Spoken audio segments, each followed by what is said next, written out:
देखिए, पैसेज के हिसाब से जब हम बात करेंगे, कोई भी एग्जाम में, जैसे सीपीओ वाला है या एसएससी सीजीएल है या कोई भी एग्जाम में जो पैसेज आरसी जो आता है ना, वो दो तरह का होता है। एक होता है नॉन नैरेटिव और एक होता है नैरेटिव। जो आपने मुझे क्वेश्चन भेजा था वो नॉन नैरेटिव था। अब ये दोनों में जब डिफरेंस अगर आपको पता चल जाएगा ना, तो वो चीजें बिल्कुल आसान हो जाएगी। नैरेटिव और नॉन नैरेटिव क्या है और अप्रोच क्या होना चाहिए, सब चीज मैं आज बता देता हूं अच्छे से। तो आपने जो पैसेज मुझे शेयर किया था कि इसको बता दीजिए, वो नॉन नैरेटिव पैसेज था। इसमें ना एनालिटिकल पैसेज होता है, जो एनालिसिस करके रिसर्च वगैरह जो होता है लिखा हुआ, या साइकोलॉजी या कुछ इस तरह का टॉपिक होता है जो एब्स्ट्रैक्ट आइडिया पे होता है। देखिए, नॉन नैरेटिव पैसेज जो होता है ना, ये पैसेज एब्स्ट्रैक्ट कॉन्सेप्ट पे डिस्कस करते हैं, ना कि कॉन्क्रीट कॉन्सेप्ट्स पे। एब्स्ट्रैक्ट कॉन्सेप्ट्स का मतलब क्या होता है? जैसे बहुत सारे कॉन्क्रीट चीजें हैं जिसको आप, पांच जो ज्ञानेंद्रियां हैं, सेंस ऑर्गन्स हैं, जैसे आंख है, नाक है, टंग है, त्वचा है, ये आप इन सब से मतलब उसको कहीं ना कहीं परसीव कर लेते हैं, है ना। आंख से देख सकते हैं, वो कॉन्क्रीट है। हाथ से छू सकते हैं, वो कॉन्क्रीट कॉन्सेप्ट हुआ। और एब्स्ट्रैक्ट कॉन्सेप्ट है जो दिमाग में तो रहेगा, उसकी क्वालिटी, उसकी गुडनेस, उसके बैडनेस, लेकिन उसको विजुअलाइज करके आप देख या दिखा नहीं सकते हैं। तो एब्स्ट्रैक्ट आइडिया पे जो पैसेज होते हैं वो नॉन नैरेटिव पैसेज होते हैं, जो बच्चों को बहुत तकलीफ देता है। और साथ ही साथ इसमें बहुत ही डेंस आइडियाज होते हैं। ये कोई कहानी नहीं होती है। नरेट करना मतलब कहानी बताना होता है ना, यानी नॉन नैरेटिव का मतलब इसमें कोई कहानी नहीं होता है, इसमें आइडियाज होता है, एनालिसिस होता है। एब्स्ट्रैक्ट कॉन्सेप्ट होते हैं, यानी कि unlike concrete concepts. Psychology, sociology, critical analysis, ये सब में बच्चों को टफ लगता है क्योंकि इससे कनेक्ट नहीं हो पाते हैं, जैसे कि हम कहानी से बहुत जल्दी कनेक्ट कर लेते हैं। डिफिकल्टी इसलिए हो जाती है इसमें कि इसके जो लैंग्वेज होते हैं ना, वो बहुत ही कॉम्प्लेक्स, जटिल होते हैं, और इसमें वोकेबलरी भी बहुत ही स्पेशलाइज्ड होता है, और शब्दों का भंडार होता है। मतलब जार्गन्स के बहुत ज्यादा यूज होते हैं। जार्गन्स का मतलब क्या कहते हैं? यानी शब्द जाल। शब्द जाल में बच्चे फंस जाते हैं। तो हम पूरा बताएंगे कि नॉन नैरेटिव पैसेज कैसे हम पढ़ते हैं और कैसे क्वेश्चन बनाते हैं। कम समय में बन जाएगा, घबराना नहीं, हर चीज का स्किल है। देखिए, नैरेटिव और नॉन नैरेटिव पैसेज, इन दोनों के बारे में पहले अंतर जानते हैं हम लोग, ठीक है ना दीपक? yes, हाँ, पहले इसके अंतर को हम लोग जानते हैं कि नैरेटिव और नॉन नैरेटिव क्या है। नरेट करना का मतलब होता है कोई कहानी वगैरह बताना।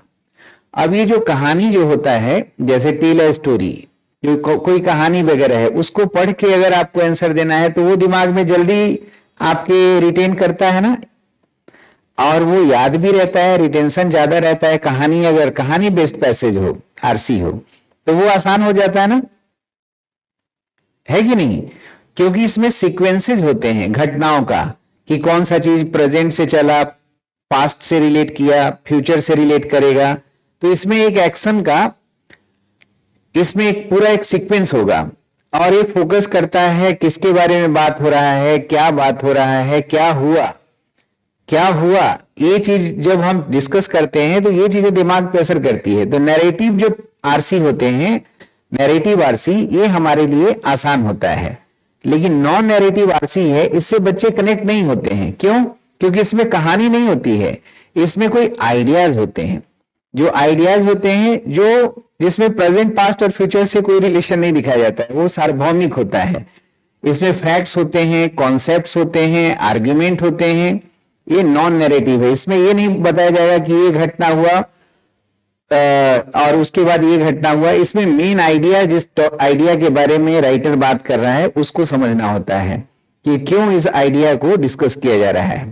तो नैरेटिव का मतलब समझिएगा सिंपली कि जहां पे क्या हुआ ये पूछिएगा, क्या हुआ, क्या कहानी है, किसके बारे में कहानी है, ये है। और यहाँ पे सिर्फ और सिर्फ आइडियाज, कुछ ऐसे आइडिया जो सोशल आइडियाज हो सकते हैं, साइकोलॉजी यानी मनोविज्ञान से संबंधित हो सकते हैं, कोई रिसर्च हो सकता है। तो कुछ मैं यहाँ पॉइंट बता रहा हूं जिससे इन दोनों के अंतर को आप समझ सकते हैं। पहला है, आप सवाल करिएगा कि इज, जब आप पैसेज पढ़ेंगे तो आप ये सवाल करना है कि is the author trying to tell me something that happened. ये सवाल करिएगा कि क्या ये जो पैसेज लिखा है तो इसका जो राइटर है, इसका जो ऑथर है, क्या मुझे कुछ ये बताने की कोशिश कर रहा है कि क्या हुआ था।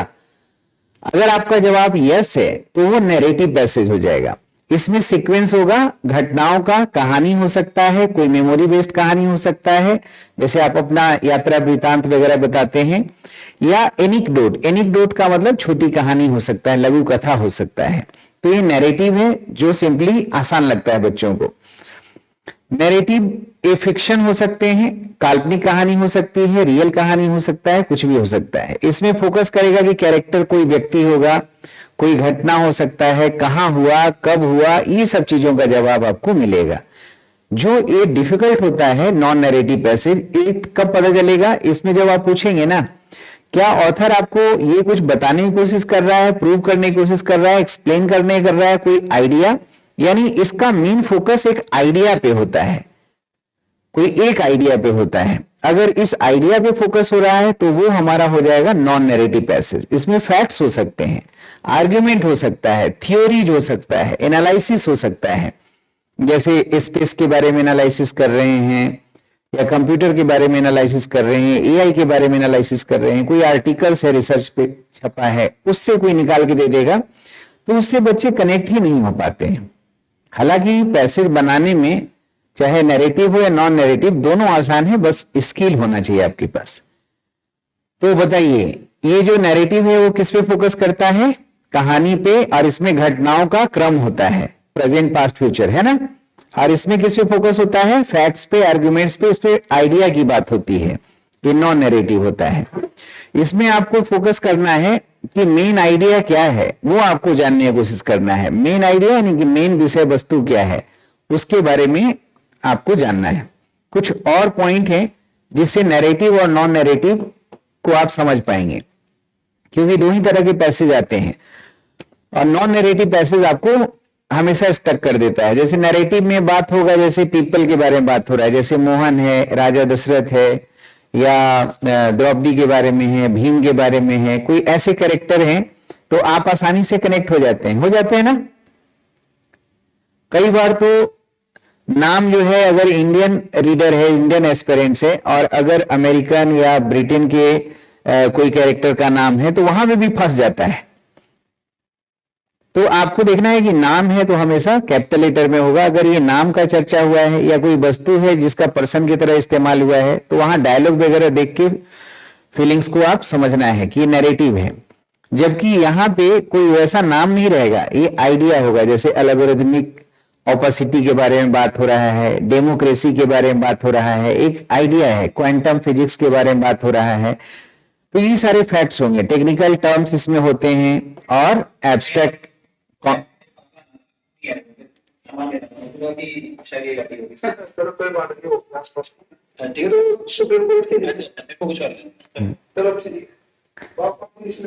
हाँ। अब ये देखना, ये दोनों में क्या हो गया, नैरेटिव में क्रोनोलॉजिकल होता है, इसमें लॉजिकल होता है। क्रोनोलॉजी का मतलब क्या होता है, घटनाओं का समय के अनुसार अध्ययन करना। तो इसमें बताएगा क्रोनोलॉजिकल नैरेटिव में कि कोई घटना कब, प्रेजेंट, पास्ट, फ्यूचर में हुआ, कहां हुआ, कैसे हुआ, ये सब कुछ बताएगा। और इसमें सिर्फ लॉजिक होता है, टाइम का इसका कोई जुड़ाव नहीं है। Time often does not matter, focus on the relationship between ideas. Ideas के बीच में रिलेशनशिप को आपको जानने का प्रयास करना है। तीसरा स्टेप आप देखिएगा, जो नैरेटिव और नॉन नैरेटिव में डिफरेंस क्रिएट करेगा। इसको जानना इसलिए जरूरी है क्योंकि पैसेज रीडिंग, जैसे आप कैसे न्यूज़पेपर पढ़ते हैं तो एडिटोरियल पढ़ते हैं, या फिर कुछ आपका इकोनॉमिक्स से रिलेटेड कुछ न्यूज पढ़ते हैं, तो वो सारे जितने भी होते हैं ना, ये सारे जितने भी होते हैं, इसमें बच्चे थोड़ा सा वही कनेक्ट कर पाते हैं जिनको ये बात पता है कि हाँ नॉन नैरेटिव पैसेज है तो हमें आइडियाज पे फोकस करना है, और जो नैरेटिव पैसेज है तो वो तो हम अपने आप जुड़ जाते हैं क्योंकि वहां कहानियां होती हैं। तो नैरेटिव है, इसका गोल है कि ये आपको एंटरटेन करता है, to make you feel something और सी द सीन, क्योंकि ये कॉन्क्रीट चीजों पे डिस्कस होता है, उसको हम देख सकते हैं। कॉन्क्रीट आइडिया का मतलब जिसको हम पांचों ज्ञानेंद्रियों से देख सकते हैं, सुन सकते हैं, कान से सुन सकते हैं, नाक से श्वास जैसे लेते हैं तो स्मेल वगैरह हम परसीव कर लेते हैं, आंख से देख के परसीव कर लेते हैं, छू के परसीव कर लेते हैं, वो सब कॉन्क्रीट आइडियाज हैं, वो नैरेटिव में होता है। और ये सिर्फ माइंड से रिलेटेड होता है, यानी कॉन्टेम्पलेट करते हैं, सोच विचार कर सकते हैं उस पर। ये जो नॉन नैरेटिव होता है, ये जो लॉजिक पे बात करता है, आइडिया पे बात करता है, उसको आप प्रिसीजन करते हैं, यानी सुस्पष्ट रूप से मन में बैठाते हैं। ये ध्यान रखिएगा कि जो नैरेटिव होते हैं ना, ये एडजेक्टिव डिस्क्राइबिंग मोड, इसमें एडजेक्टिव पे आप से बहुत कुछ इसके मोड को पता चल जाएगा। जैसे आप कुछ पढ़ते हैं तो सामने तो वो बंदा नहीं है जो आपको बता रहा है, तो आप कैसे समझिएगा? तो वहां एडजेक्टिव और एडवर्ब, ये जो दो वर्ड्स है ना, इसको हम बोलते हैं क्वालिफायर्स, बोलते हैं ना, क्वालिफायर्स बोलते हैं या मॉडिफायर्स बोलते हैं। तो इन्हीं के जरिए या एडजेक्टिव एडवर्ब्स के अलावा ये जो मोड और मोडाल्स होता है, इससे भी आपको पता चल जाता है कि राइटर का मूड क्या है, यानी कि राइटर का एटीट्यूड क्या है। जैसे मूड क्या हो सकता है? पॉजिटिव हो सकता है, निगेटिव हो सकता है, न्यूट्रल हो सकता है। तो जब अच्छा वर्ड यूज हो रहा है एडजेक्टिव का, जैसे नाइस यूज हो रहा है या नाइसली यूज हो रहा है, ऑनेस्ट यूज हो रहा है, ऑनेस्टली यूज हो रहा है, ब्यूटीफुल यूज हो रहा है, ब्यूटीफुली यूज हो रहा है, तो हम समझ रहे हैं कि पॉजिटिव बात बोल रहा है। और वहीं पे अगर बोल रहा है एडवर्सली की बैड एडजेक्टिव या बैडली एडवर्ब या डिजऑनेस्ट डिजऑनेस्टली, अगली या इन अगली वाइज, तो इस तरह से हमें पता चल रहा है कि नेगेटिव वर्ड्स हैं तो जो राइटर का सोच है वो नेगेटिव है, यानी कि क्रिटिकल है, यानी कि पेसिमिस्टिक है ना। और जहां पॉजिटिव वर्ड्स है, यानी कि राइटर का मूड वहां पे पॉजिटिव है, ऑप्टिमिस्टिक है, सैंग्विन है। और अगर कोई एडजेक्टिव एडवर्ब्स का यूज नहीं हो रहा है तो राइटर वहां पे क्या है? बिल्कुल ऑब्जेक्टिव राइटिंग कर रहा है, बिल्कुल न्यूट्रल है, अनबायस्ड है, अनप्रेजुडाइज्ड है। यहाँ पे उसने अपना कोई विचार नहीं किया है, बस रिपोर्टर की तरह रिपोर्ट बस डाला है। क्रिटिकल में क्या हो जाता है कि आप आलोचना करते हैं, आप कमियों को ढूंढते हैं, कमियों पे पॉइंट आउट करते हैं कि क्या फ्लॉ है, क्या ऑब्स्टकल्स है, क्या प्रॉब्लम है, वो क्रिटिकल राइटिंग हुआ। वहां जजमेंटल भी आप होते हैं। रिफ्लेक्टिव का मतलब हुआ कि आप अपना माइंड में कुछ चीज को पॉन्डर करते हैं, कंटेम्पलेट करते हैं, थिंक ओवर करते हैं और बहुत ही फिलोसफिकल तरीके से आप उस पर अपनी बात को, मतलब रिफ्लेक्ट करना मतलब अपने मन की बात को कहना, रिफ्लेक्टिव हुआ। क्रिटिकल रिफ्लेक्टिव कुछ हद तक एक जैसा होता है और थोड़ा नेगेटिव अप्रोच पे ज्यादा फोकस करता है क्रिटिकल, आलोचनात्मक, तो उसमें थोड़ा अंतर हो जाता है। तो इसमें दिक्कत और हो जाती है कि इसमें जो वोकेबलरी यूज होते हैं ना, वो स्पेशलाइज्ड वोकेबलरी होता है। जैसे हर चीज का अपना टर्म है, जैसे स्पेस पे आर्टिकल लिखा गया है या मेडिकल पे लिखा गया है, कंप्यूटर पे या एआई पे लिखा गया है, तो उसी के हिसाब से टर्मोलॉजी यूज होते हैं, स्पेशलाइज्ड वोकेबलरी होते हैं। और जार्गन्स होते हैं, यानी कि शब्दों का जाल होता है वहां, तो वहां पे बच्चे फंस जाते हैं। मेन आइडिया की जगह शब्दों के तरफ ध्यान उनका चला जाता है और जल्दी से वो गूगल करेंगे या चैट जीपीटी से देखेंगे या फिर वो डिक्शनरी से देखेंगे, वो रस करते हैं तुरंत वोकेबलरी की तरफ जाने के लिए। और ये चीज कभी नहीं करना है। क्यों नहीं करना है, ये सब बात बता रहे हैं। आ रही है बात समझ में? जहां जहां समझ में नहीं आए तो सवाल भी करिएगा, ठीक है बच्चों? हाँ दिलीप जी, ठीक है ना? दिलीप जी का आवाज नहीं आ रहा होगा क्योंकि वो अभी स्टेज पे नहीं आ पाए हैं। योगिता? हाँ, देखिए मंजू मैम का लगता है तबियत खराब है, अभी रिकवरी कर रही हैं। देखिए अब अगला स्टेप ये देखिएगा, ये बात आपको समझ में आ गया होगा कि पूछना है नरेटिव में आपको क्या सवाल करना है, व्हाट हैपेंड, क्या हुआ, क्या कहानी था, कब हुआ था, प्रेजेंट में, पास्ट में, इससे सवाल करिएगा। और यहाँ पे आपको फोकस करना है कि मेन आइडिया क्या है, मेन पॉइंट क्या है, मेन क्रक्स क्या है, उस पर फोकस करना होता है। तो ये नैरेटिव और नॉन नैरेटिव में जो बेसिक अंतर है वो यहां से सवाल से पता होगा। नैरेटिव में क्या होगा, क्या हुआ, वहां पे क्रोनोलॉजिकल होगा, यानी कि घटनाओं का समय के अनुसार अध्ययन करना होता है। और जो नॉन नैरेटिव है वहां लॉजिक होता है, फैक्ट्स होता है, एब्स्ट्रैक्ट मन की बात हो सकती है, जो मन में ही से सब समझा जा सकता है, उसको आप दिखा नहीं सकते। तो ये चीजें हैं। अब है कि नॉन नैरेटिव पैसेज पे हमारा मेन फोकस है, क्योंकि जो दीपक ने सवाल दिया है कि नॉन नैरेटिव पैसेज ये वाला मुझे कराइए, तो इसको कैसे करें। तो पहला जो टिप्स है कि स्कीमिंग स्ट्रेटजी रखिए। पहला है कि स्कीमिंग स्ट्रेटजी। अच्छा, ये सब बिल्कुल मतलब दिमाग में मत रखिएगा कि नॉन नैरेटिव पैसेज आएगा तो हम नहीं बनाएंगे, क्योंकि देखिए पैसेज अगर आपको रीडिंग करना नहीं आएगा तो आप कभी एग्जाम में सिलेक्ट ही नहीं हो पाएंगे। क्योंकि कोई भी एग्जाम में पैसेज से जो रीडिंग स्किल से सवाल होते हैं तो 10 क्वेश्चंस पूछते हैं, 20 क्वेश्चन पूछते हैं। सीपीओ मेंस में तो 50-50 क्वेश्चन तक आपका मतलब पैसेज, क्लोज टेस्ट, ऑर्डरिंग, मतलब 80 मार्क्स तक के क्वेश्चन आ जाते हैं रीडिंग कॉम्प्रिहेंशन से, जिसमें हम तीनों सेगमेंट्स की बात कर रहे हैं, आरसी और पैराजंबल्स और क्लोज टेस्ट, ये तीनों मिला के तो 80 मार्क्स तक का आ जाता है। चाहे बैंक का हो या यूपीएससी का हो। यूपीएससी में भी सीसेट में छोटा सा पैसेज रहता है, लेकिन वो सब नॉन नैरेटिव पैसेज रहते हैं, तो समझ में नहीं आता। कहानी तो कोई भी बना देगा, बच्चा भी बना देगा। इसमें हम अपना एसोसिएट यानी कनेक्ट नहीं कर पाते तो तकलीफ आती है। तो स्कीमिंग स्ट्रेटजी, स्कीम का मतलब होता है कि जैसे दूध से मक्खन निकालते हैं ना, दूध को खूब चर्न करके, दही को चर्न करके जैसे मक्खन निकालते हैं, उस तरह से मतलब आपको करने के लिए स्कीमिंग स्ट्रेटजी, यानी कि बहुत ही ध्यान से आपको मेन आइडिया को करना है। कैसे पढ़ना है? सबसे पहले read the first and the last sentence of the entire passage. देखिए, हमने बोला था ना आपको कि पहला सेंटेंस जब पढ़िएगा कोई पैसेज का तो वहीं से ना आइडिया मिलेगा कि मेन आइडिया क्या है। मेन आइडिया कहां से मिलेगा? फर्स्ट सेंटेंस से। और कई बार ऐसा होता है कि फर्स्ट सेंटेंस में नहीं है, तो लास्ट में जब कंक्लूड करेगा वहां तो कुछ बात करेगा ना। तो आपको एक स्ट्रेटजी अपनाना है, उस स्ट्रेटजी पे हम पैसेज बनाएंगे कि मेन आइडिया आपको तब भी पता चलेगा कि सेंट्रल आइडिया क्या है, मेन आइडिया क्या है, क्रक्स क्या है, यानी कि विषय वस्तु क्या है जिसके बारे में ये पैसेज बोला जा रहा है। तो पहला सेंटेंस या आखिरी सेंटेंस पढ़ना है, ये आपका स्ट्रेटजी का पार्ट होगा। समझ में आया ये वाला? अगर मान लीजिए पैसेज में 4-5 पैराग्राफ के हैं, बड़े पैसेज हैं, तब आपको यही चीज दोहराना है। दूसरा पैराग्राफ का ही पहला सेंटेंस पढ़ लीजिए और दूसरा सेंटेंस पढ़ लीजिए। और कभी कभी एक सेंटेंस के अलावा दूसरा सेंटेंस ही पढ़ने की जरूरत पड़े तो पढ़ लेना चाहिए। कई बार पहला सेंटेंस से क्लियर नहीं होता है। These usually contains the topic, the conclusion and the flow of arguments। यानी कि पहला और दूसरा सेंटेंस, पूरा पैसेज अगर मतलब छोटा है तो पहला सेंटेंस पढ़िए और लास्ट का सेंटेंस पढ़ लीजिए। ये आपकी हैबिट होनी चाहिए। पहला टिप्स ये है। क्लियर हो गया? और इसी पे हम लोग आज बनाएंगे दूसरा पॉइंट। टिप्स हम बता रहे हैं।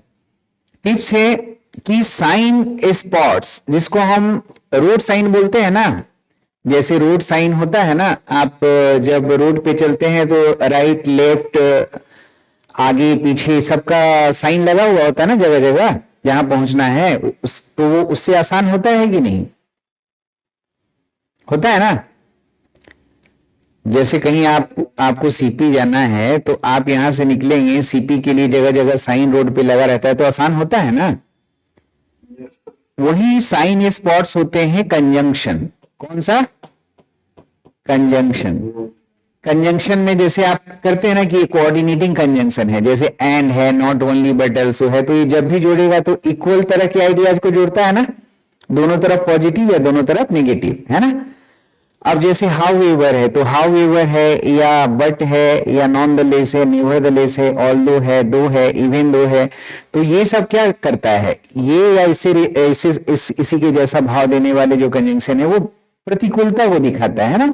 एक तरफ पॉजिटिव बात रहेगा तो दूसरी तरफ नेगेटिव ही आएगा। पहले नेगेटिव है तो बाद में पॉजिटिव। तो ये रोड साइन है, ये साइन पोस्ट इसको हम कह रहे हैं। इसी तरह से जैसे ही अगर मोर ओवर लिखा हुआ है तो मोर ओवर मतलब जो पहले बात हुआ है उसी तरह का कुछ और बात करेगा, मतलब एंड से रिलेटेड। कॉन्सिक्वेंटली है, देयरफॉर है, दैट्स व्हाई है, सो है, हेंस है, तो इसके बाद क्या निकलेगा? कंक्लूजन, है ना। समझ में आ रहा है ना। तो एक तो इसका आपको ध्यान रखना है, क्योंकि ये आपको पूरा पैसेज के आइडिया को समझाने में बहुत कम मेहनत में, जैसे एक संगीत की तरह, एक नृत्य की तरह आपको लगेगा पैसे बनाना, है ना, बिल्कुल आसान लगेगा।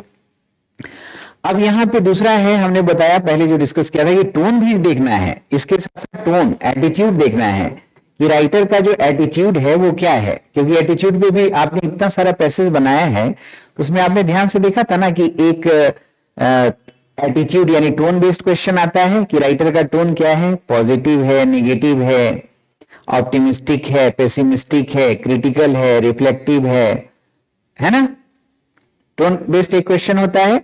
और एक क्या होता है, मेन आइडिया बेस्ड, मतलब मेन थीम बेस्ड, कि मेन विषय वस्तु क्या है, एक उस पे सवाल आता है ना, 2 सवाल। तीसरा इन्फ्रेंशियल क्वेश्चन आता है कि उसी में से कोई लाइन या वर्ड उठा के इन्वर्टेड कॉमा में रख देगा और पूछेगा कि इसका अर्थ क्या है, अर्थ क्या है, तो इन्फ्रेंशियल क्वेश्चन हुआ। और चौथा फैक्ट बेस्ड क्वेश्चन, 4 ही क्वेश्चन आता है, चाहे आप किसी भी लेवल के आरसी को देखेंगे तो 4 ही क्वेश्चन आता है। तो आपको रीडिंग स्किल के हिसाब से ये देखने से बोलिए आसान होगा कि नहीं काम?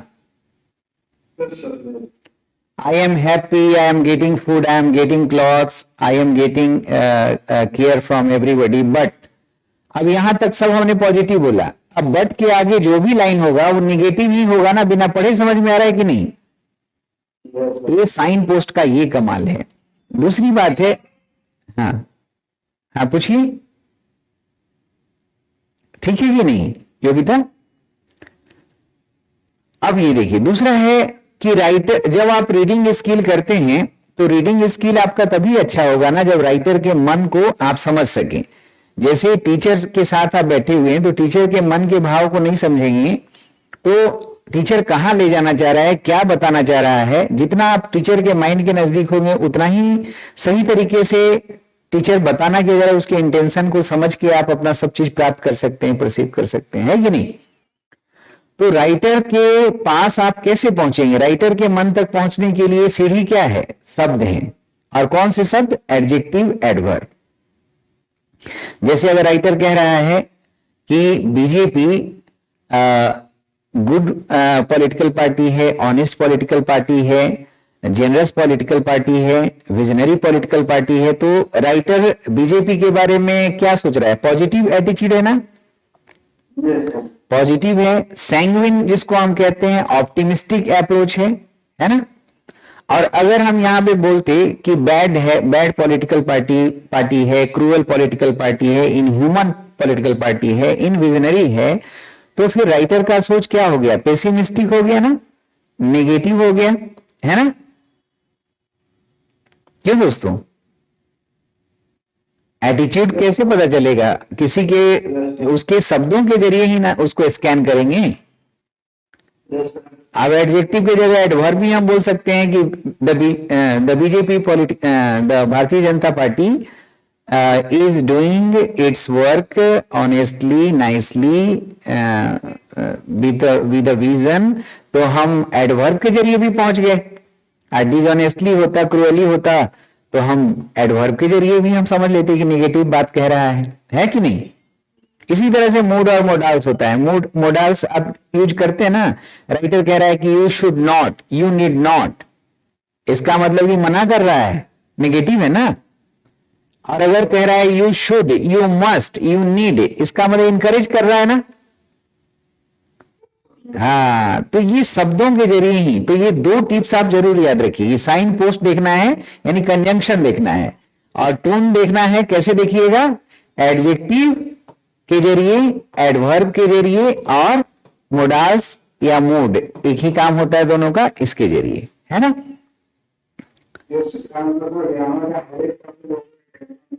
हाँ, ग्रामर का हर एक शब्द, क्योंकि ग्रामर ही तो वो साइंस है ना जो सही लिखना, बोलना, पढ़ना सिखाता है। हाँ, कोई भी अगर 8 शब्द से ग्रामर बनता है, एक शब्द भी अगर आपने नहीं पढ़ा है तो जैसे बॉडी का हर पार्ट इंपॉर्टेंट है ना। एक बच्चा बहुत ही परेशान था, बोला कि हम तो लाइफ में कुछ नहीं कर पाए, हमारा लाइफ बेकार है, हीन भावना उसके अंदर आ गया। एक साधु बाबा आए गांव में, उनके पास वो लोग ले जा रहा था, वो जाने के लिए रेडी ही नहीं हुआ। फिर वो किसी तरह से माँ बाप के कहने पे, बड़े बुजुर्ग के कहने पे गया, तो अपना अध्यात्म का बात बताने लगे, वो सुनने के लिए तैयार नहीं। तो बोला कि ठीक है, तो एक काम करो, तुमको हम ना सफल बनाने के लिए एक राजा का पता देते हैं, वहां पे तुमको करोड़ों अरबों रुपया दान देता है, सुबह सुबह पहुंच जाना। बस एक शर्त होता है कि तुमको एक आंख को दान करना पड़ेगा। तो बोला कि नहीं, ये कैसे हम कर सकते हैं, ये तो कुछ भी मिल जाएगा तब भी हम नहीं करेंगे। तो बोला कि ठीक है, एक पैर ही दे देना तब भी हो जाएगा, एक कोई चीज देना है, राइट साइड या लेफ्ट साइड का। तो बोला कि हम नहीं देंगे भाई, हम ऐसे जो हैं जैसे हैं वैसे ही रहेंगे। तो मतलब करोड़ों बाबा ने समझाया, और आप भी समझ गए होंगे कि सब संपत्ति तो आपके अंदर ही है कि नहीं, सब संपत्ति अपने अंदर ही है। दो ज्ञान हमको बहुत अच्छा मिला है। एक ज्ञान कि कोई भी समस्या हो ना आपके जीवन में, तो गूगल या कंप्यूटर बाबा से पूछ लीजिए, वो सब समस्या का समाधान कर देते हैं। और दूसरा बात जो बहुत इंपॉर्टेंट है, आपके लिए भी जरूरी है, कि कभी भी अगर आप परेशान हैं फेल्यूर से या किसी भी तरह के उदासी है आसपास के वातावरण की वजह से, परिवार के वातावरण की वजह से या किसी भी वजह से, तो आप परेशान सिर्फ इसलिए होते हैं क्योंकि आप बाहर की दुनिया में सिर्फ जुड़े हुए हैं। जब अंदर में आप झांक के देखेंगे ना, तो सारा खुशी, सफलता, ताकत, ऊर्जा, उमंग, एक होता है ना, एक डांसिंग करने वाला एक जो मनोवृत्ति हो जाए कि जीवन एकदम नृत्य हो जाए, संगीत हो जाए, वो सारी चीजें आपको तभी होगा जब आप ये खोजेंगे कि सारा समाधान हमारे अंदर है, बस आपको कैसे धारण करते हैं कोई विचार को, इस बात पे निर्भर करता है कि नहीं।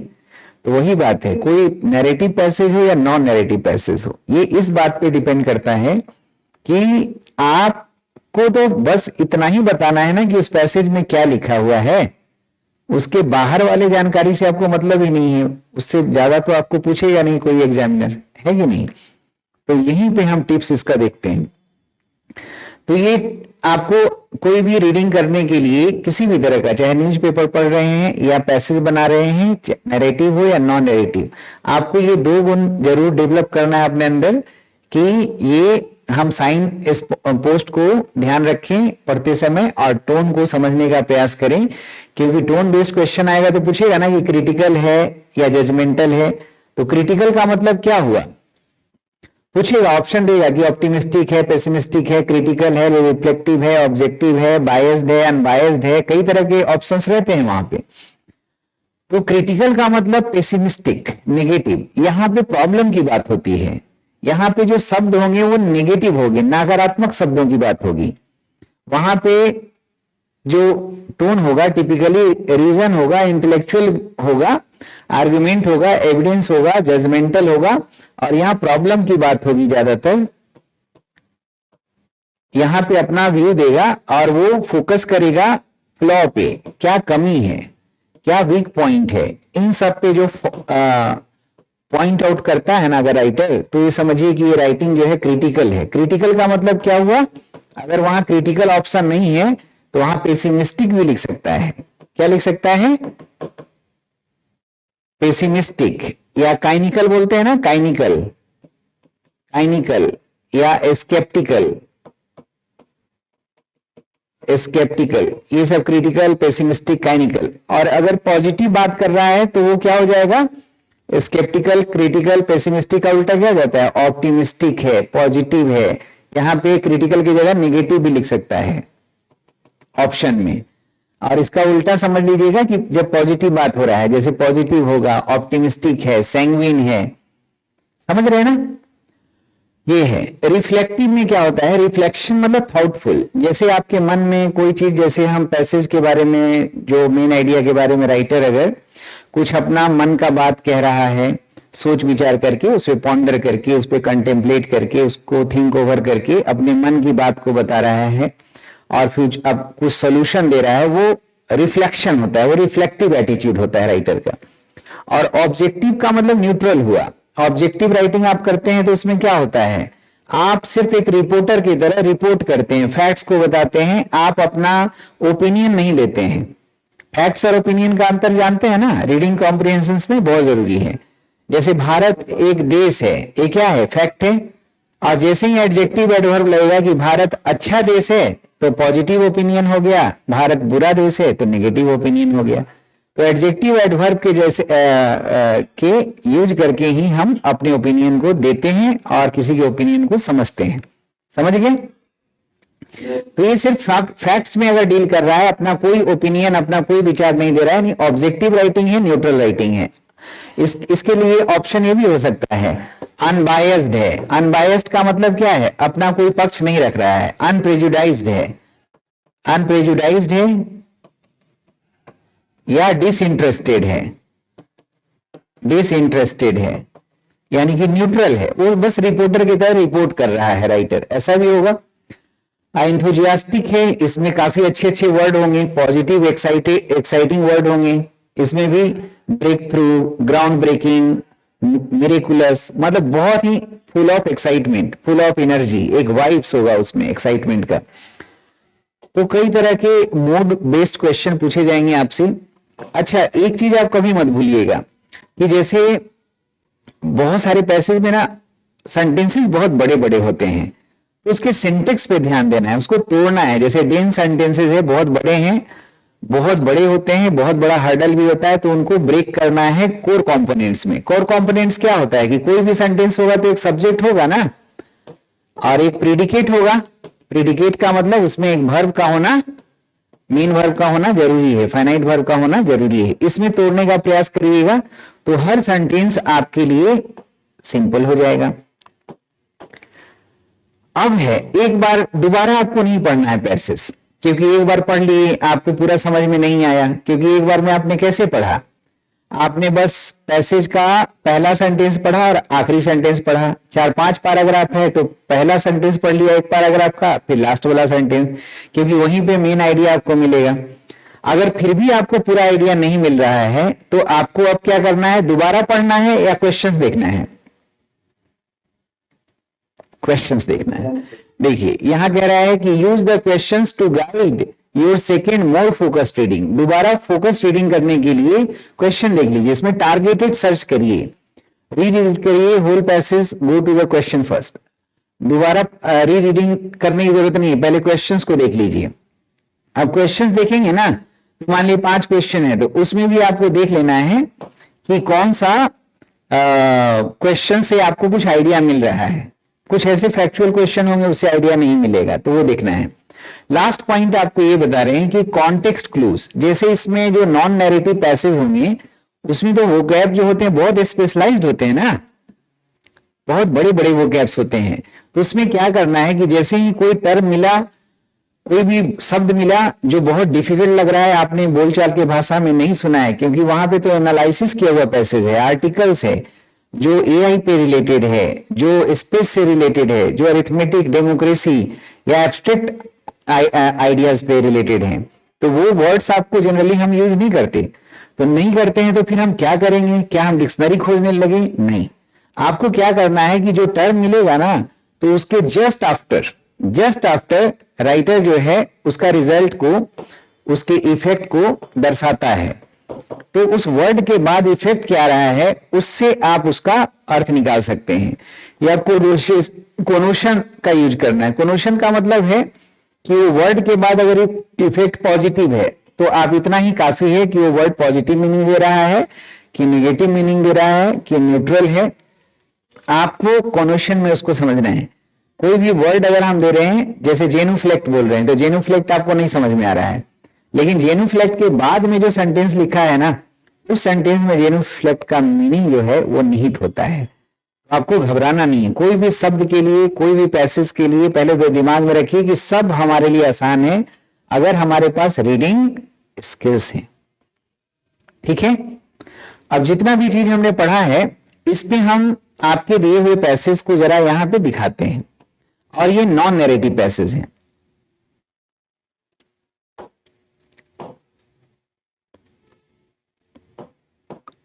साथ में पढ़ेंगे।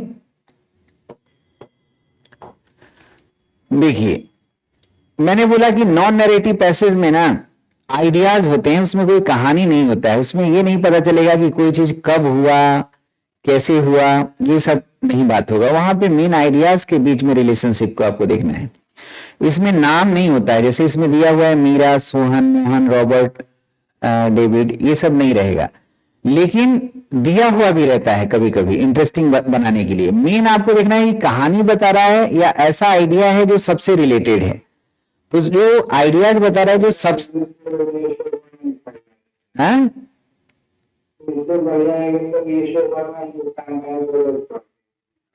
हाँ वो सब, लेकिन टिप्स पहले जानना है ना, ये पढ़ा कैसे जाए। अब यहाँ पे देखो, यहाँ पे पहला सेंटेंस को बोला है पैसेज में कि पहले स्किमिंग करना है, स्किमिंग स्ट्रेटजी। स्किमिंग स्ट्रेटजी क्या हुआ कि पहले पहला सेंटेंस पढ़ना है ना।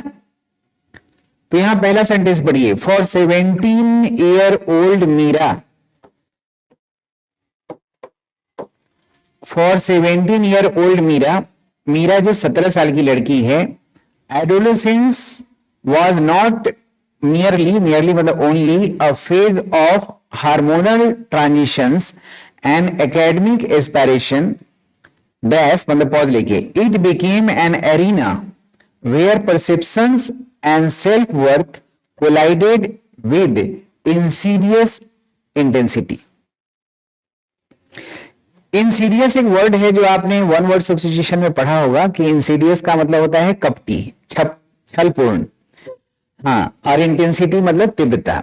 तो पहला सेंटेंस से हमें पता चला कि 17 साल की मीरा जो किशोरावस्था में थी, तो वो एक ऐसा फेज था जो सिर्फ बहुत सारे हार्मोनल ट्रांजिशंस होते हैं, हार्मोन में बदलाव आते हैं जब आप किशोरावस्था में होते हैं, और साथ ही साथ आपको पढ़ाई लिखाई का भी एक लालसा रहता है, एक एम्बिशन रहता है।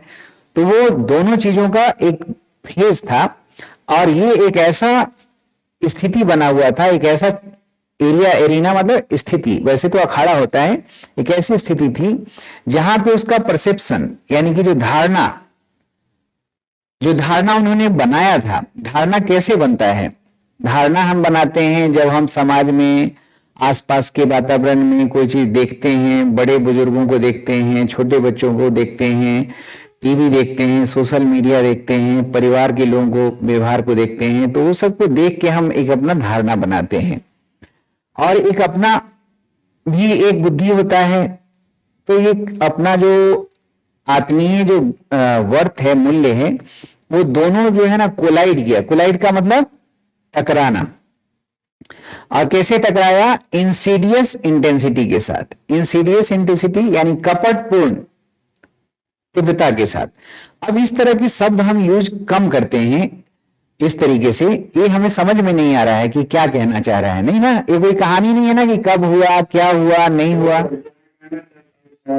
समझ में नहीं आ रहा है। तो कोई बात नहीं, लास्ट पैसेज देखना है, लेकिन हम कहते हैं कि नहीं, चलिए पहला सेंटेंस से नहीं है ना, थोड़ा एक सेंटेंस आगे बढ़ो, यहां पे इसको पढ़ो।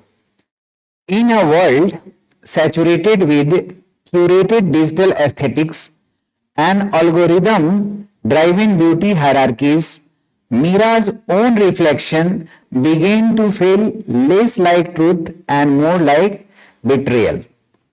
नहीं समझ में आया ना? कुछ भी नहीं समझ में आया? क्योंकि यहां पे जार्गन्स हैं। जार्गन्स का मतलब क्या होता है? शब्दजाल, शब्दजाल है ना।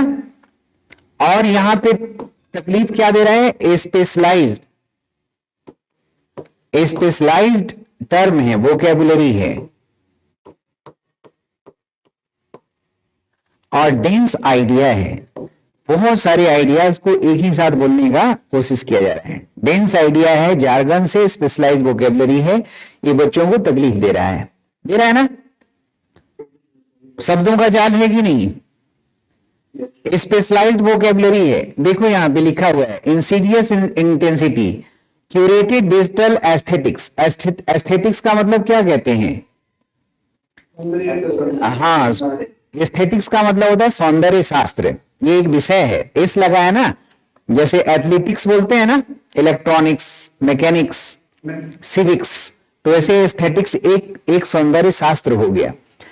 तो सैचुरेटेड वर्ल्ड है, इसमें क्यूरेटेड डिजिटल एस्थेटिक्स और एल्गोरिदम ड्रिवन ब्यूटी हायरार्कीज। अब ये इतना सारा भारी भरकम शब्द क्या हम लोग यूज करते हैं? ये सब तो कोई आर्टिकल्स में ही हम यूज करते हैं ना, जब कम शब्दों में बहुत भावपूर्ण चीज बताना है तब हम ऐसा लिखते हैं, प्रैक्टिकली हम इतना यूज नहीं करते हैं। तो ये सब क्या है, स्पेशलाइज्ड वोकेबलरी है, फुल ऑफ जार्गन्स है कि नहीं।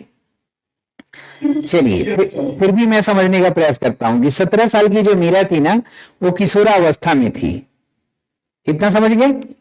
और वहां पे वो एक ऐसी अवस्था होती है जहां पे हमारे हार्मोन में बहुत सारे बदलाव होते हैं और पढ़ाई लिखाई का भी एक अपना लालसा प्रेशर रहता है। तो एक ऐसा क्षेत्र बन गया जहां पे इन सब वजहों से वो जो उसकी धारणा थी और जो उसका अपना जो आकलन था, वो दोनों टकरा रहा था। और उसमें टकराहट में एक कपटपूर्ण तीव्रता के साथ टकरा रहा था। दुनिया में अब ये देखो, ये पूरे दुनिया से रिलेट कर रहा है, दुनिया से रिलेट कर रहा है, इसका मतलब ये नॉन नैरेटिव हो गया, कोई एक व्यक्ति की बात नहीं कह रहा है ना। क्यूरेटेड डिजिटल एस्थेटिक्स, जब आप बार बार आप हमेशा न्यूज में देखते होंगे कि जब आप सोशल मीडिया में आप यूट्यूब देखते हैं, रील देखते हैं, या कोई भी स्क्रॉल करते रहते हैं, करते करते करते करते आप देखते हैं, आपके दिमाग में आता है कि देखो ये लड़की हमारे एज की है, कितनी खूबसूरत है, कितना सुंदर शरीर है, कितनी खूबसूरत इसकी त्वचा है, देखते हैं ना। और डिजिटलाइज करके और एआई के जमाने में उसको और खूबसूरत बना दिया जाता है ना। एक साधारण आदमी को भी ऐसा साधु सन्यासी या एक मोटिवेटर के रूप में ऐसा इमेज क्रिएट कर दिया जाता है जो लगता है कि वाह, हम ऐसा क्यों नहीं है। तो मन में कहीं ना कहीं वो आता है ना बचपन में, क्योंकि बच्चा तो उतना मैच्योर होता नहीं है, एक किशोरावस्था में है। तो ये जो सौंदर्य शास्त्र जो डिजिटल मीडिया में जो होता है, ये पूरी दुनिया में जो भरा हुआ है और एल्गोरिदम से ये खूबसूरती को ड्राइव किया हुआ रहता है, वहां पे यथार्थ से कोई संबंध नहीं होता है, लेकिन उसको सच मान लेता है। और ये विचार जो है हमारा अपना और वहां दोनों को विचार जब देखते हैं तो कोलाइड करता है, टकराता है ना। चलिए नहीं समझ में आ रहा है तो कोई बात नहीं, हम लोग टिप्स के आधार पे हमने कहा था कि लास्ट वाला सेंटेंस जरा देखिएगा, ठीक है ना। यहां पे देखिए, ये लास्ट वाला सेंटेंस जरा यहां से पढ़िए। Meera's narrative is not a singular anomaly, यानी मीरा की जो कहानी है ना, वो एक ऐसी असंगति नहीं है जो एक व्यक्ति से संबंधित है। एनोमली का मतलब क्या होता है, असामान्यता। क्या होता है, असामान्यता। हाँ, मतलब मीरा की कहानी जो है, अब हम डायरेक्ट 2-3 पैराग्राफ छोड़ के हम लास्ट में आ गए, हम टिप्स के अनुसार चल रहे हैं। मीरा की कहानी जो है वो एक ऐसी कहानी नहीं है जो एकमात्र उदाहरण है असामान्यता का। यानी कि हमें पता चल रहा है इस वर्ड से कि पैसेज में कुछ ना कुछ असामान्य चीजें हुई है, और ये सिर्फ उससे रिलेटेड नहीं है, दुनिया के सभी लोगों से रिलेटेड है। But a near to larger epidemic, ये एक महामारी है। क्या है, महामारी है। तो बोलिए, महामारी एक से संबंधित है कि कईयों से। हाँ, तो इस लास्ट लाइन से पता चल रहा है कि ये जो पैसेज किसी एक इंडिविजुअल की कहानी नहीं है, बल्कि ये ग्रेट स्पेक्ट्रम में देखने वाला है। एपिडेमिक महामारी है तो कई लोगों से संबंधित होगा ना, तो इसलिए ये नॉन नैरेटिव बन जाता है, किसी एक व्यक्ति की कहानी नहीं है, नॉन नैरेटिव है। एपिडेमिक है जहां पे टीनेजर्स, जो टीनेजर किसको कहते हैं, 13 साल से 19 साल के बच्चों को क्या कहते हैं, एडोलेसेंट होते हैं, टीनेजर्स होते हैं, है ना। तो वो एक अलग तरह का युद्ध लड़ते रहते हैं, जिसको अनस्पोकन वर्ड्स, जिसके बारे में कभी ज्यादा चर्चा नहीं हुआ है। किसके पीछे, behind flawless digital facets. Facets का मतलब होता है मुखौटा, है ना। एक ऐसा मुखौटा होता है डिजिटल, जिसके पीछे वो हर टीनेजर्स एक अजीब तरह का लड़ाई लड़ रहा होता है। कॉम्बैट का मतलब ही लड़ाई लड़ना, कॉम्बैटिंग दिस रिक्वायर्स। अब यहां राइटर देखिए लिखा है, रिक्वायर्स का मतलब क्या हुआ, नीड्स, है ना, नीड्स। तो हमने बोला ना कि मोडाल्स पे ध्यान दीजिएगा, तो यहां मोडाल्स पे, यहां पे उसी सेंस में needs more than awareness. Writer कह रहा है, ये अपना विचार डाल रहा है, अपना विचार डाल रहा है, इसका मतलब कि न्यूट्रल राइटिंग नहीं कर रहा है, ऑब्जेक्टिव राइटिंग नहीं कर रहा है, अपना भी विचार को रिफ्लेक्ट कर रहा है ना। हाँ, तो ये निगेटिव चीजों का भी डिस्कस किया, महामारी वगैरह का, तो ये निगेटिव राइटिंग भी हुआ और मतलब क्रिटिकल राइटिंग भी हुआ और रिफ्लेक्टिव भी कर रहा है कि जरूरत है, अवेयरनेस से खाली काम नहीं चलेगा, इट कॉल्स मतलब it needs for critical media literacy. Media को भी लिटरेट होने की जरूरत होती है कि किस तरह की चीज को वहां पे अपलोड करना है, नहीं करना है। इम्पैथेटिक इन्वायरमेंट, इम्पैथी और सिंपैथी जानते हैं ना, सहानुभूति। yes sir, हाँ, सिंपैथी सहानुभूति होता है, इम्पैथी भी सहानुभूति होता है, लेकिन इसमें डिग्री जाता होता है। जैसे लव कैसे होता है, प्यार करना, और अडोर का मतलब इतना प्यार करना ही आराधना बन जाए, पूजा बन जाए। जैसे तुझमें रब दिखता है प्यारा मैं क्या करूं, प्यार जो है अलग ही इंटेंसिटी के साथ अलग डिग्री पे चला गया। तो इम्पैथेटिक इन्वायरमेंट होना चाहिए, तभी इस तरह की बीमारी से लड़ सकते हैं। और सिस्टमेटिक रीडिफाइन करना होगा ब्यूटी नॉर्म्स, यानी ब्यूटी के जो नियम है। नॉर्म्स का मतलब क्या होता है, सोशल नॉर्म्स, ब्यूटी नॉर्म्स, नियम। जो सुंदरता होता क्या है उसको रीडिफाइन करना है। ऐसा नहीं कि सोशल मीडिया को देख के ही आपके दिमाग में, कहते हैं ना व्हाट्सएप यूनिवर्सिटी से पढ़ा है, ये रील से पढ़ा है, तो ये शॉर्ट से पढ़ाई किया है। तो ब्यूटी नॉर्म्स रीडिफाइन होना चाहिए, that extend beyond superficial matrix. Superficial का मतलब सतही होता है ना, सही, हाँ सतही, और मैट्रिक्स का मतलब एक जो है मापदंड।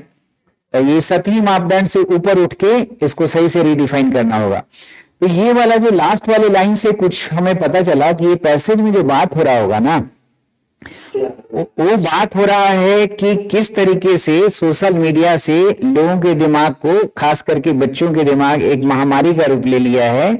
और राइटर सलाह दे रहा है कि हमको थोड़ा लिटरेट होना पड़ेगा और थोड़ा इन्वायरमेंट पॉजिटिव बनाना होगा, और फिर से ब्यूटी क्या है उसके चक्कर में सही से उसको डिफाइन करना पड़ेगा। तो थोड़ा आइडिया मिल गया। चलिए ऐसा करते हैं, अब हम दोबारा पढ़ते नहीं है, हम क्वेश्चंस को जरा जल्दी जल्दी पढ़ते हैं। What does the phrase knowing dissonance in the passage most likely refer to. तो ये तो इन्फ्रेंशियल क्वेश्चन है, मैंने बोला कि 4 तरह का क्वेश्चन पूछा जाता है। तो इस क्वेश्चन को हम क्या बोलेंगे दोस्तों, ए इन्वर्टेड कॉमा में है ना, वहीं से वर्ड उठा के इन्वर्टेड कॉमा में, इसको हम बोलेंगे इन्फ्रेंशियल क्वेश्चन। क्या कहेंगे, इन्फ्रेंशियल क्वेश्चन। इन्फ्रेंशियल क्वेश्चन में मतलब इस वर्ड का वहां पे क्या मतलब है। जैसे ये नौ तो हमने पहले भी पढ़ा था, नौ का मतलब कुतरना होता है ना, और डिसोनेंस का मतलब असंगति होता है। लेकिन एक साथ मिलके एक मेडिकल टर्म बनाता है, नोइंग डिसोनेंस। इसका मतलब होता है कि आप मन में विचार कर रहे हैं कि ये चीज गलत है। जैसे आप समझते हैं कि शराब पीना गलत है, और फिर अगला दिन कोई दोस्त बोलता है चलो ना यार पार्टी करते हैं, आज छुट्टी भी है, तो आप चल जाते हैं कोई क्लब में, पब में, जाके आप पी लेते हैं। आप पीने के बाद आपके अंदर में एक कष्टपूर्ण जो है अभाव उत्पन्न होता है, उसी को हम कहते हैं नोइंग डिसोसेंस। आपको पता है कि समाज में कोई ऐसी घटना चल रही है जो गलत है, और उस चीज के बारे में आपने मतलब निगेटिव अप्रोच रखा, आपने कुछ गलत स्टेटमेंट देके घटना को बढ़ा दिया। आप जानते हुए कि हम जो बोल रहे हैं वो गलत है, तो आपके अंदर में गिल्ट फील होगा ना, मतलब आप सोच कुछ रहे हैं और कर कुछ और रहे हैं। इसको मेडिकल टर्म में कहते हैं नोइंग डिसोनेंस। समझ गए। yes sir, तो ये इन्फ्रेंशियल है, इससे हमें कोई ज्यादा हमें जानकारी यहां नहीं मिला पैसेज के बारे में। ये जब हम पढ़ रहे हैं, अभी देखिए दूसरा हमने बोला कि पैसेज में दूसरा सवाल होता है tone based question. Tone based question कि एटीट्यूड क्या है, पॉजिटिव है, नेगेटिव है, रिफ्लेक्टिव है, क्रिटिकल है। तो यहाँ पे टोन जो है ये पूछ रहा है। तो टोन, इससे हमें कुछ पैसेज को समझने में अभी हमें फायदा नहीं मिल रहा है।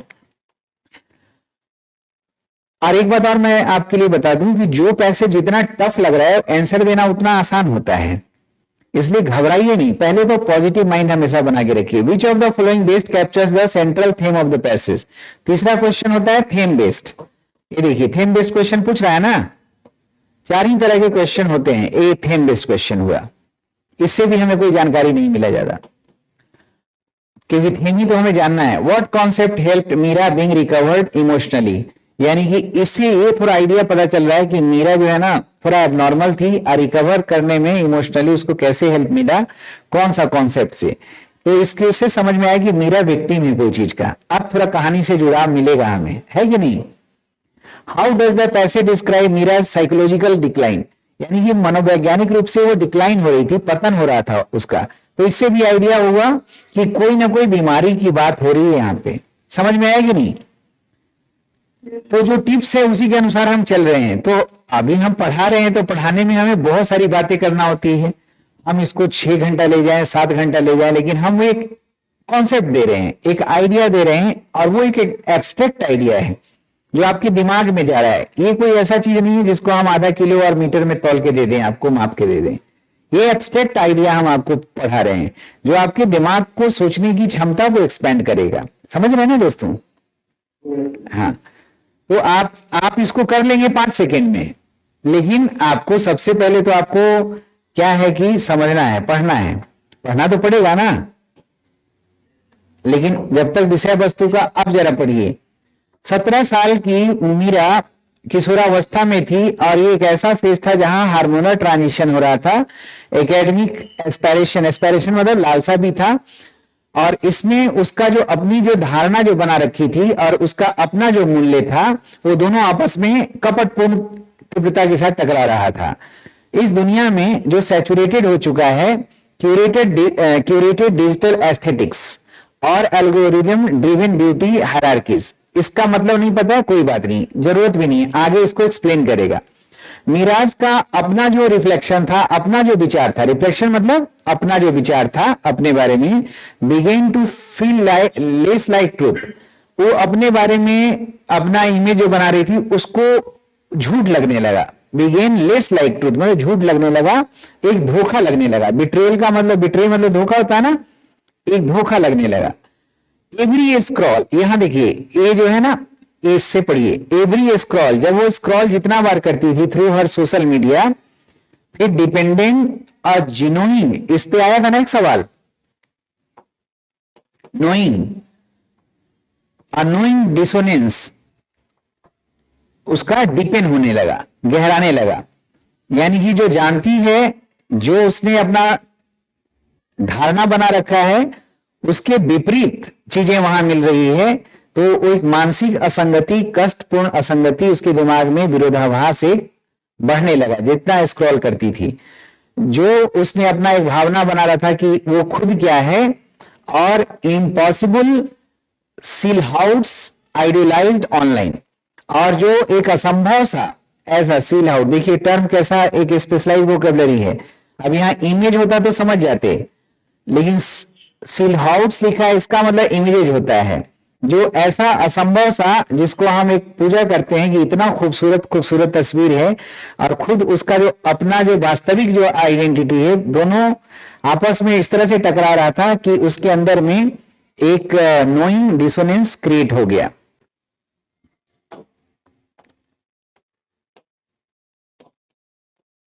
अब यहां देखिए, ये सिर्फ टीनेज इनसिक्योरिटी नहीं था, एक कम उम्र की असुरक्षा नहीं थी, ये मैनिफेस्ट करता है, मैनिफेस्ट का मतलब अवतरित होता है, डिस्प्ले करता है एक systematic devolution of her physical self.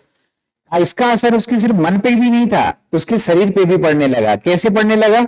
जब आप देखते हैं कि हमारे उम्र के लोग बहुत ही एकदम पूरा मसल्स हैं, ये है वो है, बहुत सुंदर फिजिक है, तो उसके हिसाब से वो भी उन चीजों का दिमाग में असर हुआ, और धीरे धीरे वो प्यूनिटिव बिहेवियर उसका होने लगा। प्यूनिटिव बिहेवियर का मतलब, प्यूनिटिव का मतलब पनिशेबल हो गया।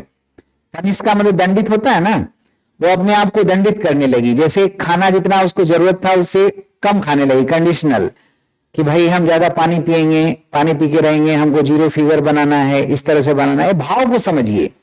प्यूनिटिव बिहेवियर होने लगा, खाना कम कर दिया। जैसे सैकड़ों डॉक्टर्स मिल जाते हैं ना, जो बताएंगे कि ये वाला करो, ये करो, ये खाओ, वो खाओ, वो खाओ, उसके दिमाग में, हमारे दिमाग में बहुत असर होता है। तो प्यूनिटिव बिहेवियर उसका हुआ, तो उसका असर क्या हुआ कि खाना कंडीशनल हो गया, कि हम भाई 4 रोटी खाने का मन है, हम 2 ही रोटी खाएंगे। हमको दूध पीने के लिए घर पे कहा जा रहा है, हम दूध नहीं पिएंगे, दूध में तो बहुत ज्यादा हमारा फैट बढ़ जाएगा, कैलोरी बढ़ जाएगा।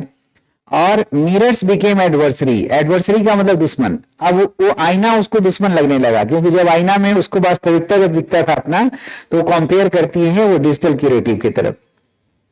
एंड कॉम्प्लीमेंट, और कोई कॉम्प्लीमेंट भी कर रहा है तो वो आप उसको आलोचना लगता था। क्रिप्टिक का मतलब क्या हुआ, आलोचनात्मक लगता था, और उसको रिमाइंड करता था कि वो इनएडुक्विट है, मतलब अनबैलेंस्ड है। द सबटल डिसेंट, जो एक रैखिक जो पतन था, डिसेंट का मतलब नीचे जाना, वो इनटू डिसमॉर्फिया, डिसमॉर्फिया का मतलब मॉर्फ का मतलब आकृति होता है, यानी कि उसके शरीर के आकृति में विकृति आने लगी। लेकिन वो उतना ज्यादा नहीं था, नाइदर लाओ नॉर लाइनर, कम भी नहीं था ज्यादा भी नहीं था। एक्सीडेंटली, एकेडमिकली, एकेडमिकली यानी कि अध्ययन वाइज अगर देखा जाए तो वो कैपेबल थी, और सामाजिक रूप से भी वो बहुत खुश थी। मीरा ने एक ऐसा मास्क पहन लिया था नॉर्मेल्सी का और सुस्पष्टता के साथ, जो उसके नीचे एक ऐसा जो भी स्माइल करती थी वो बनावटी था, प्रैक्टिस्ड स्माइल था, और वो काफी विस्फोटक था, यानी कि वास्तविकता से वो हटी जा रही थी। She began with drawing emotionally, emotionally भी वो अलग हो रही थी, इमोशन का कमी आ रहा था। रेशनलाइजिंग हर डिस्ट्रेस, और अपनी डिस्ट्रेस का मतलब क्या होता है, परेशानी, परेशानी को एक गर्व के रूप में तर्क से उसको बना रही थी। और ट्राइविलाइजिंग, ट्रिवियल का मतलब होता है तुच्छ, अपने मूल्य को ट्रिवियल मान रही थी, यानी कि तुच्छ मान रही थी। वो समझ रही थी कि ये जो सोशल मीडिया की जो ब्यूटी है उसके सामने मैं तो कुछ हुई नहीं, तो अपने आप को तुच्छ मानने लगी, खाना पीना सब कम करने लगी। तो ये कोई कहानी नहीं है, तो हाँ आ रहे समझ में। हाँ, the turning point came not with drama, अब यहां से देखिए टर्निंग पॉइंट ड्रामा से नहीं आया, आप सुधार देखिए, but with silence, a refusal to eat for days, कई दिन तक बिना खाई रही, which led to medical intervention, फिर मेडिकल उसको सपोर्ट लेने की जरूरत पड़ी। थेरेपेटिक इंगेजमेंट, बहुत सारी थेरेपी लेना पड़ा। और concept of self image distortion, वो जो अपना इमेज बना रखी थी उसको डिस्टॉर्ट किया गया। एंड द इमोशनल स्कोफोल्डिंग, यानी कि भावनात्मक रूप से उसको सपोर्ट दिया गया। Required to rebuild her fractured sense of identity, जो मतलब एक टूटा फूटा जो आइडेंटिटी बना रखी थी, जो सोशल मीडिया या अलग अलग जो गलत टीचिंग की वजह से उसके दिमाग में आया था, उस सबको खत्म किया गया थेरेपेटिक और मेडिकल इंटरवेंशन से। थ्रू सस्टेन्ड काउंसलिंग, लगातार काउंसलिंग किया गया, समझाया गया। मीरा डिसएंटेंगल, इंटेंगल मतलब फंसना, डिसएंटेंगल मतलब उससे निकाला गया सोसाइटल इम्पोजिशंस, जो समाज जो सोशल मीडिया में रहते हैं तो एक अलग चीज थोपा जाता है, इम्पोज किया जाता है, उससे उसको अलग किया गया। फ्रॉम इंट्रिंसिक वैल्यू, जो एक टूटा फूटा जो वैल्यू था उसके दिमाग में, डिसफ्रेगमेंटेड। सी बिगेन टू इंटरनलाइज, वो अंदर झांक के देखिए, जो मैंने बोला ना कि हमेशा दो चीज हमेशा ध्यान में रखिएगा, जो हमने बात बताया है कि जब तक अंदर नहीं झांकेंगे आपको अपना कमी जो है ना कभी पता ही नहीं चलेगा। सारी खुशियां, सारी ताकत, एनर्जी सब वहीं पे है। तो इंटरनलाइज का मतलब अंदर झांकी, उसको आत्मसात की। That beauty is not monolith, यानी मोनोलिथ, मोनो का मतलब एक होता है, लिथ मतलब पत्थर होता है, मतलब ऐसा कोई अखंड पत्थर नहीं है जो समाज डायरेक्टेड बाय कल्चर, जो कल्चर ने हम पे थोपा है, बल्कि एक ऐसा स्पेक्ट्रम है, एक ऐसा एरिया है जो डाइवर्सिटी से आता है, हेल्थ से आता है, सेल्फ कॉम्पैशन यानी कि स्वतः दया से आता है, यानी कि जो आपकी सुंदरता है उसमें डाइवर्सिटी होना चाहिए, हेल्थ होना चाहिए, सेल्फ कॉम्पैशन होना चाहिए। इस बात को उसने अंदर झांक के एहसास किया और फिर धीरे धीरे वो नॉर्मल हुई। Mirror narrative not a singular, अब राइटर यहाँ पे समझाया है जो मैंने आपको बताया कि ये एक आदमी का उदाहरण नहीं है, लगभग सब लोग इस चीज से जुड़ विक्टिम हो रहे हैं, अपने आप सब ये टीनेजर जो हैं कॉम्बैट कर रहे हैं, अपना संघर्ष कर रहे हैं। और इसमें राइटर कह रहा है कि इसमें जरूरत है अवेयरनेस देना है, और अवेयरनेस ही काफी नहीं है, बल्कि क्रिटिकल मीडिया लिटरेसी भी होना चाहिए, एम्पैथेटिक एनवायरनमेंट होना चाहिए, सिस्टमेटिक रीडिफाइन करना चाहिए ब्यूटी को, दैट एक्सटेंड बियॉन्ड, और ये सुपरफिशियल मैट्रिक्स यानी कि सतही मापदंड से ऊपर होना चाहिए, जो प्रैक्टिकल हो वो करना चाहिए। अब जरा क्वेश्चन देखिएगा तो आपके लिए बिल्कुल आसान लगेगा। पढ़ने में हमें तकलीफ हुआ, लेकिन हमको धीरे धीरे धीरे धीरे नैरेटिव नॉन नैरेटिव दोनों पैसेज को आराम से समझ सकते हैं। अब जरा बताइए, knowing dissonance in the passage, इसका मतलब क्या हुआ?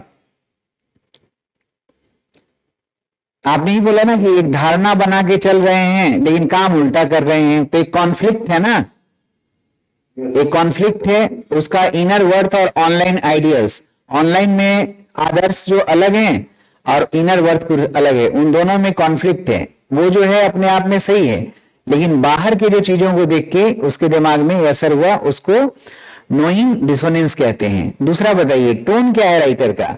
क्या राइटर सिर्फ रिपोर्ट कर रहा है फैक्ट्स को, या वो अपना भी कुछ सलाह दिया है ना लास्ट में? तो ये रिफ्लेक्टिव और क्रिटिकल बोलेंगे, वो अपना विचार भी दिया है। बोलिए, which of the following best captures the central theme of the passage? Main विषय वस्तु क्या है इसका?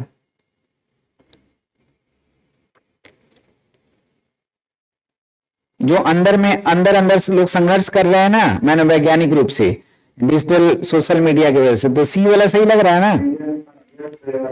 बाकी सब ऐसे ही आप हटा दीजिएगा।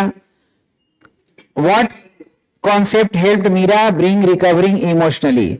वो कैसे वो रिकवर की? जब उसने जो इमेज बना रखा था उसको डिस्टॉर्ट किया मतलब खत्म किया, इसके वजह से, तो ये बी हो जाएगा। How does the passage describe mirage psychological decline? उसके मनोवैज्ञानिक जो पतन हो रहा था उसको कैसे यहां पे पैसेज डिस्क्राइब कर रहा है? सबटल मतलब रैखिक, मतलब मामूली, और इनवर्डली डिस्ट्रक्टिव मतलब अंदर से वो टूट रही थी ना मनोवैज्ञानिक रूप से, इनवर्डली अंदर से टूट रही थी, तो ये वाला सी हो जाएगा। तो बोलिए, ये जो क्वेश्चंस आपने पांचों बनाए हैं, क्या ये क्वेश्चन बनाना उतना टफ था? बिल्कुल नहीं होता है। कोई भी क्वेश्चंस का आंसर देना जो आपका नैरेटिव हो नॉन नैरेटिव हो आसान होता है। आपको अगर 40% से 50% भी अगर पैसेज समझ में आया ना तो भी कोई दिक्कत नहीं है। अब जरा पैसेज पे ध्यान दीजिएगा कि इस पैसेज में बहुत सारे ऐसे वर्ड आपको मिले जो आपको नहीं आ रहा था। जैसे यहाँ पे आपने देखा इंसीडियस इंटेंसिटी और curated digital aesthetics, algorithm driven beauty, hierarchies, ये सब नहीं आ रहा था ना वर्ड। सिल हाउस ये सब वर्ड भी नहीं आ रहा था, लेकिन फिर भी हमें दिक्कत नहीं हुआ।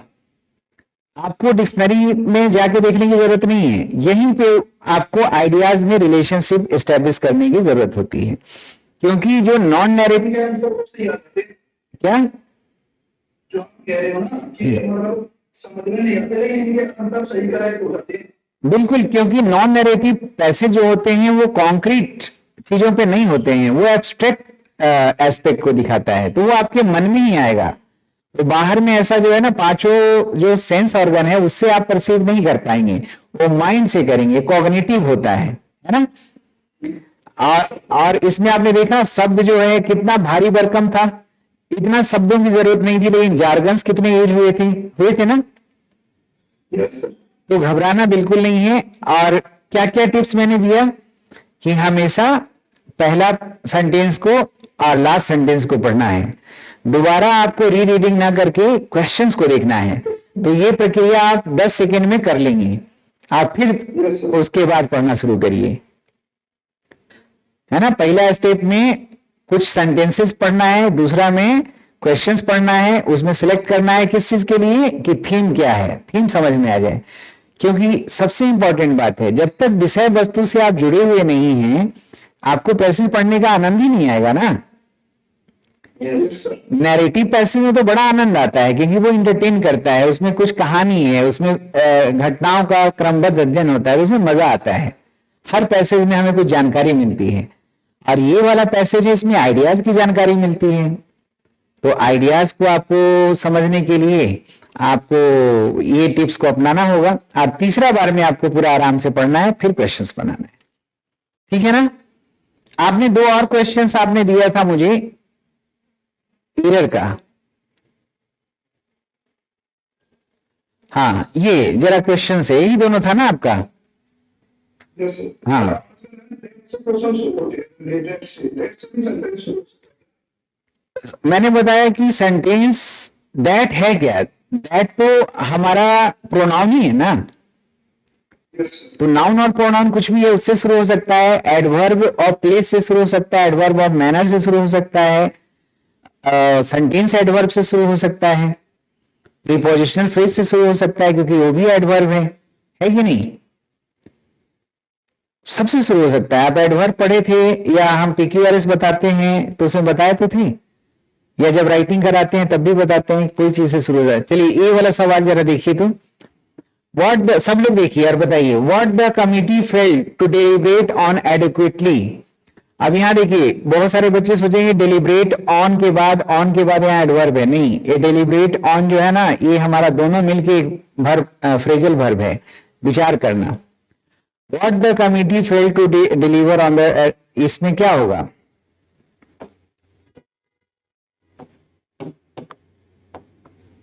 देखो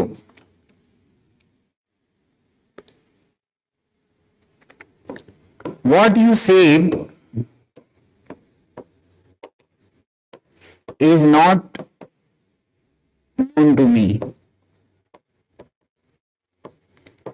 अब यहां दो क्लाउजेज हैं, जो रिलेटिव प्रोनाउन होते हैं वो आप कौन कौन होते हैं, रिलेटिव प्रोनाउन, रिलेटिव प्रोनाउन हाँ हु है, और हु से संबंधित हुम हुज है, विच है, दैट है ना। तो ये जितने भी रिलेटिव प्रोनाउन से शुरू होने वाले हैं ये एडजेक्टिव क्लाउज बनाते हैं। क्या बनाते हैं, एडजेक्टिव क्लाउज। और व्हाट से जो शुरू होते हैं वो बनाते हैं नाउन क्लाउज। क्या बनाते हैं, नाउन क्लाउज। और आपको पता है कि इनके पहले कोई एंटीसीडेंट नहीं आता है, व्हाट से शुरू होने वाले रिलेटिव के पहले कोई नाउन प्रोनाउन नहीं आता है, नहीं आता है ना। तो ये पूरा का पूरा ये जो है ना ये नाउन क्लाउज है, तो सब्जेक्ट का काम करेगा ना। तो ये सब्जेक्ट है, एक पूरा आइडिया है, तो आइडिया है मतलब ये एब्स्ट्रैक्ट नाउन हुआ, तो वर्ब इसका सिंगुलर होगा ना। जैसे यहां पे देखिए व्हाट यू सेड, आपने जो कहा, ये पूरा सब्जेक्ट हो गया, तो वर्ब हमने क्या लगाया, एब्स्ट्रैक्ट नाउन और मैटेरियल नाउन के लिए वर्ब क्या लगता है, सिंगुलर। समझ में आया। चलिए दूसरा क्वेश्चन देखिए, the reforms being recommended by the panel are not only. अब यहां पे बताइए, द रिफॉर्म्स ये सब्जेक्ट है ना, इसके हिसाब से वर्ब लगा, सही है। अब यहां देखिए ये जो नॉट ओनली है सब साइन पोस्ट है, कंजंक्शन, तो नॉट ओनली और एंड ये सब क्या है, नॉट ओनली बट एल्सो और नॉर, ये सब कोऑर्डिनेटिंग कंजंक्शन है। क्या है, कोऑर्डिनेटिंग कंजंक्शन। कोऑर्डिनेटिंग का मतलब क्या होता है, कोऑर्डिनेट करेगा इक्वल रैंक की चीजों में, दोनों तरफ इक्वल, इधर नाउन तो उधर नाउन, इधर एडजेक्टिव उधर एडजेक्टिव, इधर वर्ब तो उधर वर्ब, इधर एडवर्ब तो उधर भी एडवर्ब। तो अब इस पॉइंट को ये जो है इसको देख के आप बनाइए। नॉट ओनली के बाद क्या लिखा है, इंटेंडेड, यानी वर्ब का सेकंड फॉर्म है ना, तो बट एल्सो के बाद भी तो वही होना चाहिए ना। समझ में आया कि नहीं। तो जार्गन से बचना है, कैसे बचेंगे, आपको ग्रामेटिकल न्यूएंसेस को समझना है, टर्म्स को देखना है, ग्रामेटिकल टर्म्स को, और उसके वैल्यू के हिसाब से शब्दों को लगाना है। ये आपके लिए क्लू है, नॉट ओनली लिखा हुआ है।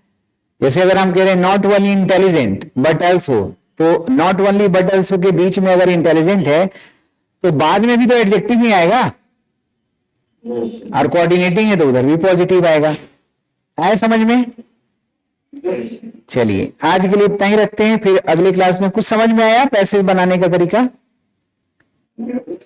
और ये बनाना बहुत जरूरी है, क्योंकि अगर पैसे छोड़ देते हैं तो आप मतलब वो नौकरी छोड़ रहे हैं, क्योंकि पैसेज से ही तो सारे आंसर मिलेंगे, इसी में मार्क्स होगा। एक पैसेज 10 मार्क्स, 5 मार्क्स है कि नहीं, 4-5 पैसेज रहते हैं। और इससे नॉन नैरेटिव पैसेज बनाने से क्या होगा कि नैरेटिव पैसेज आपको और आसान लगने लगेगा।